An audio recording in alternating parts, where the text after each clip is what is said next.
High frequency மிஷினோட procedure பார்க்கலாம். இதோடைய பெனிஃபிட்ஸ் அண்ட் மிஷின்னா என்னன்னு சொல்லிட்டு ஆல்ரெடி ஒரு வீடியோவை போஸ்ட் பண்ணியிருக்கேன்.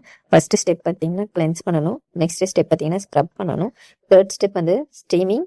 ஃபோர்த் ஸ்டெப் வந்து பிளாக் ஹெட்ஸ் ஒயிட் ஹெட்ஸ் வந்து ரிமூவல் பண்ணணும்.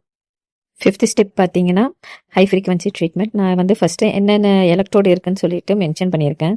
மஷ்ரூம் எலக்ட்ரோட் பார்த்தீங்கன்னா ப்ராடர் ஏரியா ஃபேஸ் வந்து கவர் பண்ணுறதுக்காக யூஸ் பண்ணுறோம். அதுவே வந்து பென்ட் எலக்ட்ரோட் வந்து பிம்பிள்ஸுக்கு வந்து யூஸ் பண்ணுறோம். இதுவே வந்து கோம்பு எலக்ட்ரோட் பார்த்தீங்கன்னா ஹேரில் இருக்க டேண்ட்ரஃப் ட்ரீட்மெண்ட்காக யூஸ் பண்ணுறோம். இப்போ ட்ரீட்மெண்ட்குள்ளே போவோம். ஃபர்ஸ்ட் வந்து அந்த மஷ்ரூம் எலக்ட்ரோட வந்து மிஷினில் மாட்டிக்கோங்க.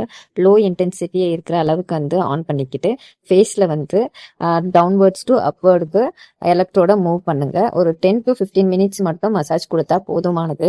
மறக்காம ஐ ஏரியாவை மட்டும் அவாய்ட் பண்ணிடுங்க. 6th step face pack. 7th step பார்த்தீங்கன்னா சன்ஸ்கிரீம் ஆர் மாய்ஸ்சரைசர் அப்ளை பண்ணணும். இந்த வீடியோ பிடிச்சிருந்தா மறக்காம லைக் பண்ணுங்க, ஷேர் பண்ணுங்க, சப்ஸ்கிரைப் பண்ணுங்க. தேங்க்யூ.